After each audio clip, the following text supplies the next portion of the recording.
kita sudah keluar dari pintu pesantren. Ya Bu, terima kasih banyak ya atas segala informasinya.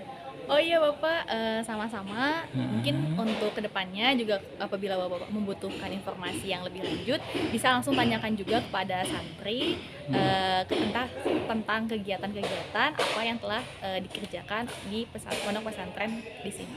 Oh, baik, saya akan. Oh, di sana saya melihat ada beberapa santri. Sekali lagi terima kasih ya Bu. Iya sama-sama Bapak, moga aman selamat pagi. Assalamualaikum. Waalaikumsalam warahmatullahi wabarakatuh. Alhamdulillah akhirnya saya ketemu dua orang santriwati. Saya mau nanya gini nak, dengan adanya pamong yang begitu dekat sama santri, apa keuntungannya selama ini?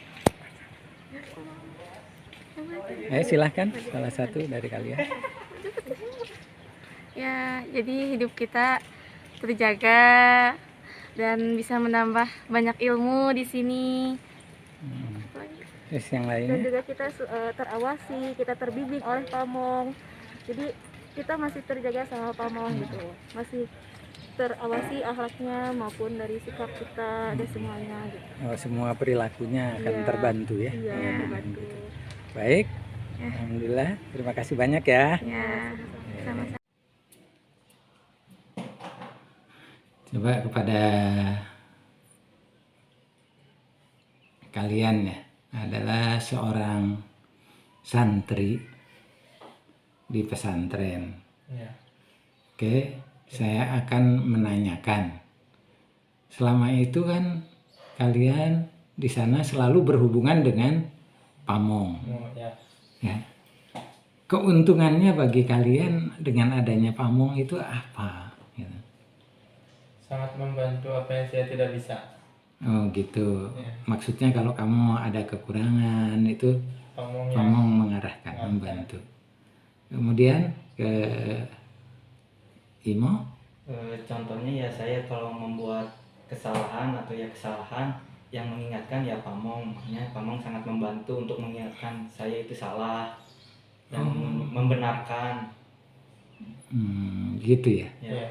Oh, jadi seakan-akan apa ya, teman dekat atau apa pamong? Kalau menurut kamu tempat curhat. Oh gitu. Ya. Kadang-kadang kan mereka sampai malam ya. Ya. Apakah itu juga mendekati kalian atau bagaimana gitu? Mendekati. Secara keseharian apa? Dekat banget ya? Dekat banget. Oh gitu. Jadi kan teman. Penggantinya orang tua. Oh gitu ya. Berarti ya alhamdulillah lah, kalian ada seakan-akan ada pendampingan. Memang pendampingan ya. Iya. Gitu. Saya pernah tidur di satu pesantren itu 2 malam ya. Artinya saya tinggal di sana 2 malam. Nah itu kalau jam 3 atau setengah 4 para santri itu dibangunkan. Ya. Mungkin yang membangunkan itu adalah pamong ya. Ya, kadang-kadang ada pamong putri, pamong putra gitu. Mereka sibuk kesana kemari. Ya, untuk membangunkan di sepertiga malam. Oh gitu ya. Iya. Baik. Apa ya? Mungkin ada pesan kamu untuk pamong? Silahkan. Saya banyak bersyukur adanya pamong ya adanya pamong untuk membantu saya ya seperti membangunkan sepertiga malam untuk mentargetkan hafalannya. Banyak bersyukur kepada pamong. Oh, kamu ikut kelas hafalannya? Hafalan Al-Quran? Ikut. Oh, bagus. Oke, terima kasih banyak ya. Sama-sama. Alhamdulillah saya melihat ada 3 orang pamong putra ini. Saya akan bertanya kepada mereka. Assalamualaikum. Saya mau tanya nih, kebetulan nih pamong semua kan? Alhamdulillah. Iya, pamong ya. Ayo kita bincang-bincang sebentar. Saya mau mencari info dari kalian semua. Apa ini masalah pamong ini ya? Nah, apa yang kalian kerjakan dan membuat kalian senang gitu? Coba boleh bisa menjawab? Spanduk Ya, oke, siapa aja? untuk kegiatan di ini di selama mendidik santri di sini.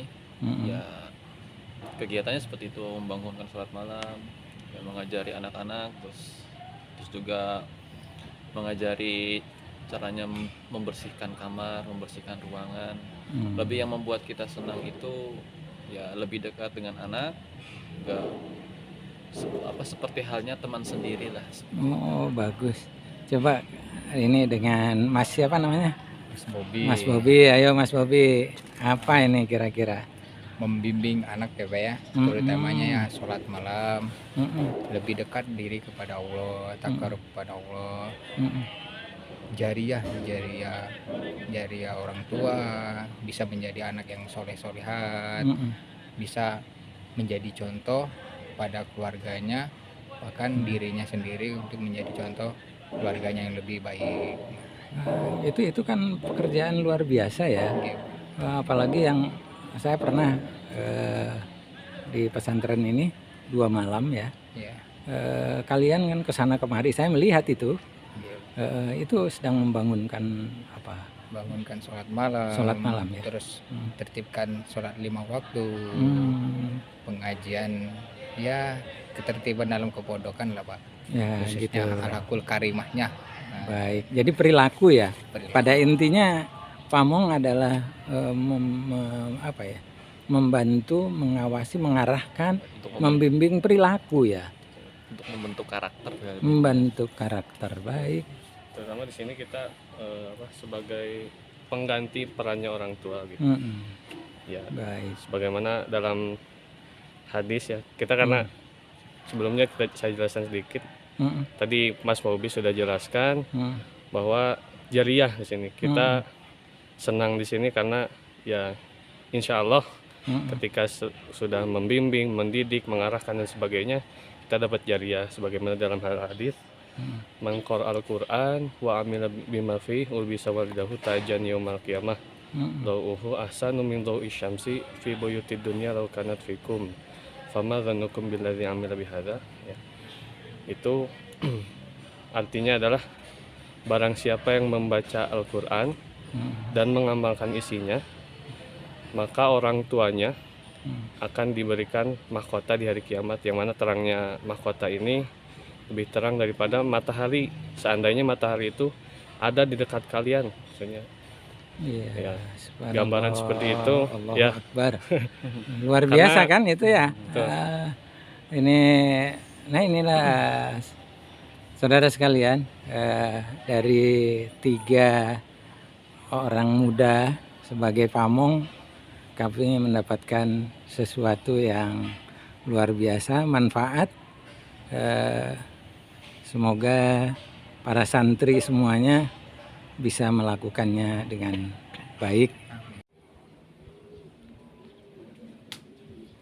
Sebagai penutup kegiatan ini, saya akan menanyakan ke seorang ibu yang kebetulan adalah anaknya ada di sebuah pesantren.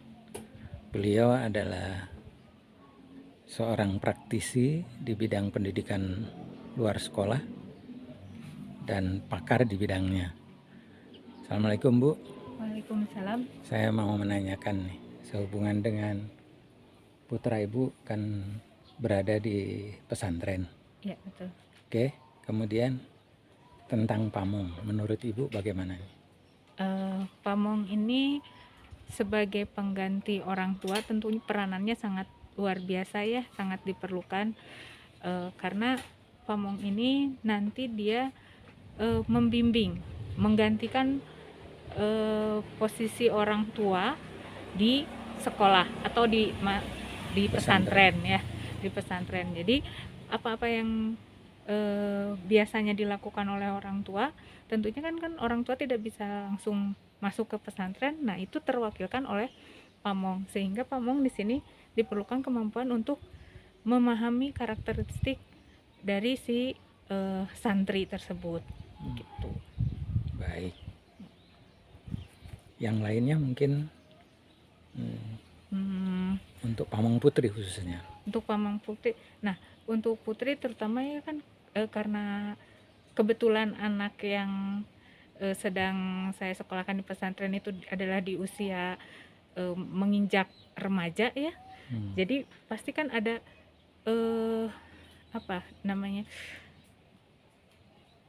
karakteristik yang tadinya dia di rumah adalah sebagai anak yang masih kecil lah ya, terus tiba-tiba sekarang harus berpisah dengan orang tua, di mana dia juga mulai tumbuh. Nah, di situ punya menuju remaja. Nah, disinilah kemampuan pamong itu yang luar biasa gitu ya, yang bagaimana dia harus memahami bahwa anak ini adalah anak yang menuju remaja, dari yang sangat lembut lah ibaratnya, yang belum begitu paham gitu. Kalau begitu memang pamong sangat berperan sentral kalau begitu ya di antaranya ya.